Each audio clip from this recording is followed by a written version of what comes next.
मॅकडॉनल्ड्सचे fries विसरून जाल जेव्हा घरी बनवाल असे कुरकुरीत पोटॅटो पॉप्स. पोटॅटो पॉप्स बनवण्यासाठी सगळ्यात पहिले उकडलेले बटाटे पूर्णपणे थंड करून घ्या आणि एका बॉलमध्ये घालून किसणीने किसून घ्या. बटाटे किसल्यामुळे त्यात गुठळ्या राहत नाहीत. यामध्ये चिली फ्लेक्स, ऑरेगॅनो, चाट मसाला, चवीनुसार मीठ, काश्मीरी मिरची पूड, कॉर्नफ्लोअर आणि चीज स्लाइस घालून अशा प्रकारे एकजीव पीठ मळून घ्या.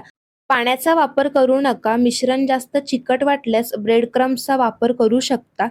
हाताला थोडे तेल लावून मिश्रणाचे छोटे छोटे गोळे तयार करा. बॉल्स 15 ते 20 मिनिटे फ्रीजमध्ये ठेवा जेणेकरून ते तळताना फुटणार नाहीत आणि अधिक कुरकुरीत होतील. तेल चांगले गरम करून मध्यम आचेवरती पॉप्स कुरकुरीत होईपर्यंत तळून घ्या. तुम्ही हे पॉप्स बनवून हवाबंद डब्यात भरून फ्रीझरमध्ये 2 ते 3 दिवस स्टोअर करू शकता आणि हवे तेव्हा तळून खाऊ शकता. पेरी पेरी मसाला आणि कोथिंबीर अजिबात विसरू नका. धन्यवाद.